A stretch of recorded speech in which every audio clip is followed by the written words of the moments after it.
Hai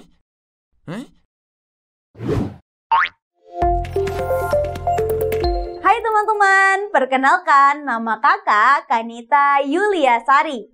Teman-teman bisa panggil kakak Kanita. Kanita adalah guru sejarah peminatan di kelas 11. Kanita akan menemani kalian belajar sejarah peminatan di EduOn yang sudah pasti seru dan menyenangkan.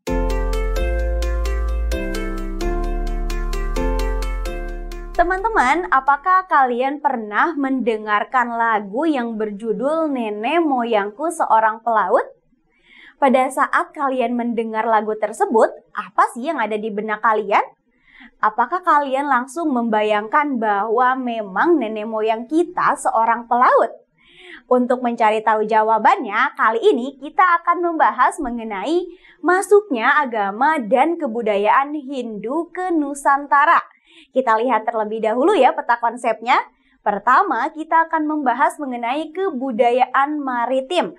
Di sini kakak akan menjelaskan mengenai apa sih pengertian dari kebudayaan maritim dan kondisi pada saat itu.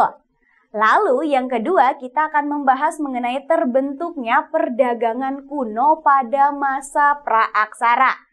Yang ketiga, kita akan membahas mengenai teori masuknya agama serta kebudayaan Hindu-Buddha di Nusantara. Gimana teman-teman? Penasaran kan dengan materi kita kali ini? Yuk langsung saja kita bahas. Oke teman-teman, pertama kakak akan menjelaskan mengenai budaya maritim. Apa sih yang dimaksud dengan budaya maritim? Maritim berasal dari bahasa Latin yaitu martimus atau mer, yang artinya laut. Sejarah mencatat bahwa sejak masa praaksara, masyarakat Indonesia sudah belayar dengan sanggup mengarungi lautan lepas. Belayar dengan jarak jauh tentu saja harus didukung dengan berbagai pengetahuan, yaitu tentang navigasi, pembuatan kapal, arus laut, angin, musim, dan astronomi. Teman-teman, bila nenek moyang kita sudah mampu belayar jarak jauh, maka mereka sudah memiliki pengetahuan yang tadi kakak sudah jelaskan.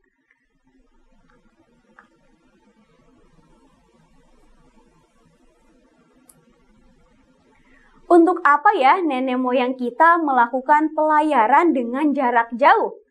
Pelayaran jarak jauh dilakukan untuk perdagangan antar pulau Indonesia dan berbagai daerah yang ada di Asia Tenggara. Hal tersebut dilihat dengan adanya negara perunggu yang ditemukan di sejumlah wilayah Nusantara. Teman-teman, gambar yang ada di samping kakak ini merupakan gambar dari negara perunggu. Nah, teman-teman, ternyata nih pelayaran jarak jauh sudah dilakukan ketika terjadi inovasi teknologi cadik. Perahu bercadik dibuat dibuat dari sebatang pohon yang besar dan memiliki garis tengah.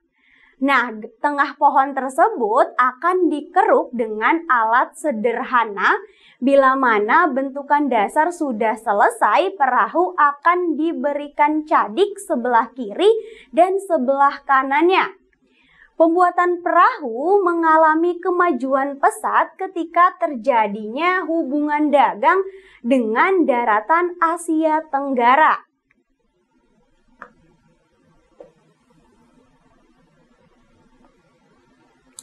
Teman-teman, jenis perahu yang mengalami perkembangan adalah perahu yang berbentuk seperti huruf V, di mana haluan dan buritannya itu berbentuk simetris.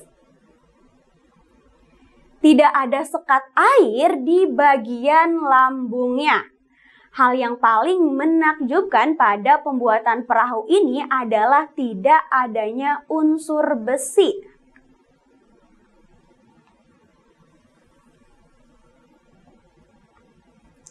Nah, teman-teman, gambar yang ada di samping kakak ini merupakan salah satu gambar dari relief perahu yang ada di Candi Borobudur. Oke teman-teman, kakak akan lanjut ya ke materi berikutnya. Oke teman-teman, sekarang kita lanjut ke materi yang kedua, yaitu terbentuknya perdagangan zaman kuno.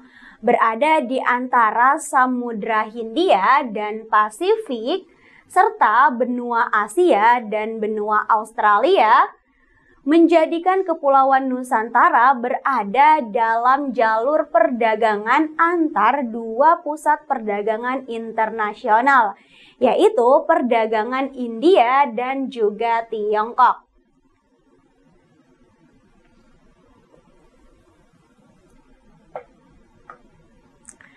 Teman-teman, Selat Malaka menjadi gerbang utama yang menghubungkan pedagang India dan Tiongkok yang berlayar melalui bandar-bandar penting di daerah tersebut. Komoditas penting dalam perdagangan adalah rempah-rempah. Di antaranya ada kayu manis, lalu ada cengkeh, dan ada pala. Selain ini masih banyak rempah-rempah yang lainnya ya teman-teman.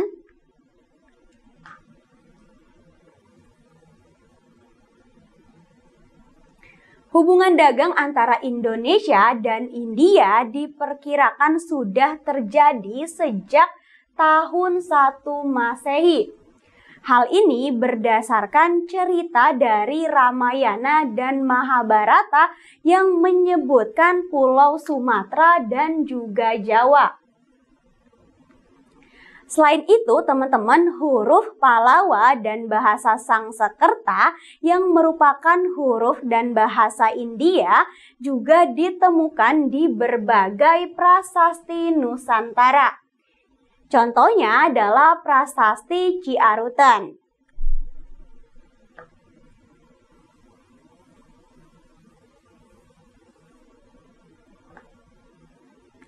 Selain itu, teman-teman, ada pendapat dari Pandler dan juga Walters yang mengungkapkan bahwa hubungan dagang antar India dan Indonesia itu sudah terjalin lebih dahulu dibandingkan dengan Tiongkok.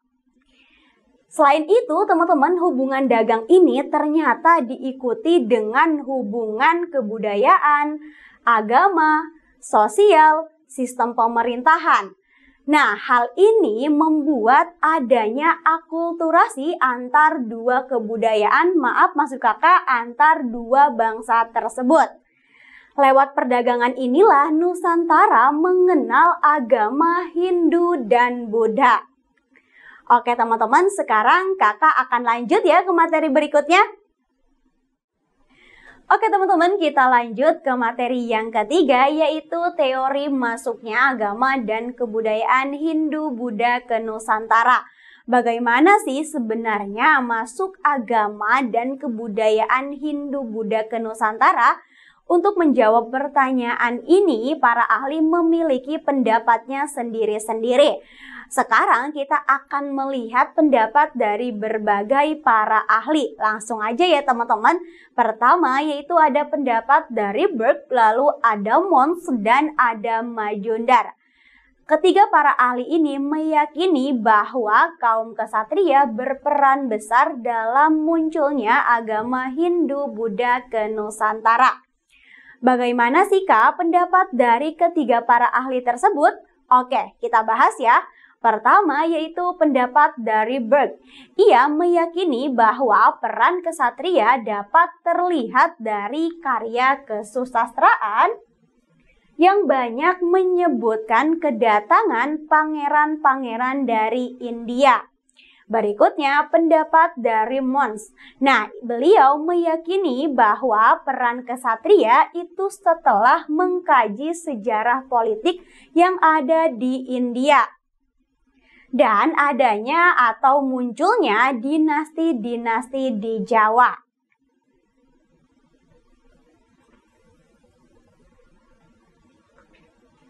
Sedangkan Majumdar meyakini bahwa para prajurit India mendirikan koloni-koloni di Asia Tenggara termasuk Nusantara.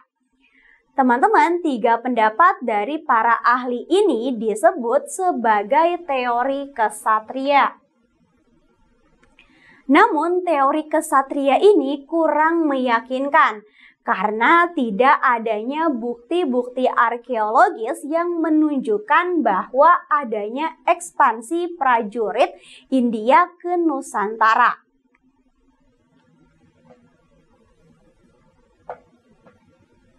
Oke, kita lanjut ya ke pendapat berikutnya. Oke, lanjut ya. Ternyata selain tidak adanya bukti arkeologis, teori kesatria pun dibantah oleh Cromb.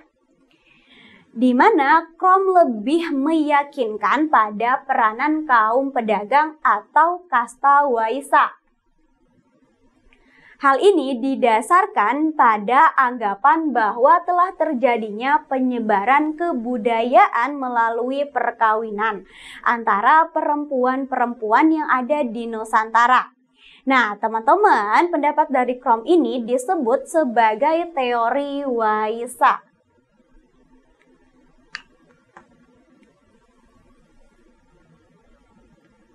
Lanjut ya ke pendapat yang berikutnya, yaitu hipotesis lain dari Van Leer dan Bos. Van Leer ini mengungkapkan atau mengajukan hipotesis yaitu tentang peranan kaum Brahmana. Pendapat dari Van Leer ini didukung pula oleh Bos. Nah, akan tetapi Bos juga mengajukan kemungkinan lain, yaitu orang dari Nusantara sendirilah yang pergi belajar agama ke India. Nah, merekalah yang berperan penting untuk menyebarkan baik agama maupun kebudayaan ke Nusantara. Teman-teman, pendapat dari kedua para ahli ini dinamakan sebagai teori Brahmana.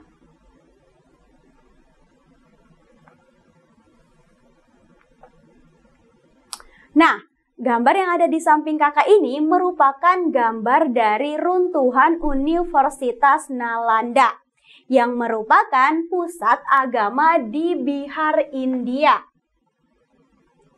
Diperkirakan Universitas Nalanda ini dibangun pada abad ke-5 Masehi.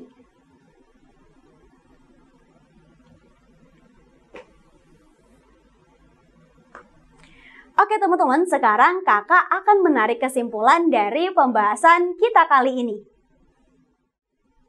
Oke teman-teman, inilah kesimpulan dari pembahasan kita kali ini.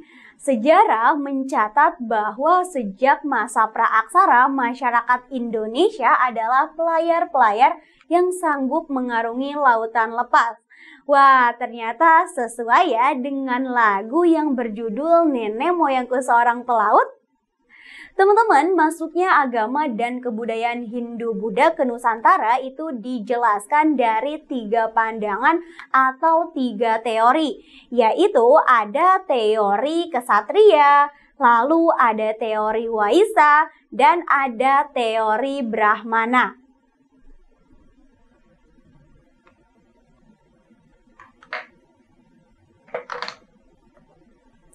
Oke teman-teman, itulah pembahasan kita kali ini. Sampai jumpa di materi berikutnya yang tentunya hanya di kelas EduOn.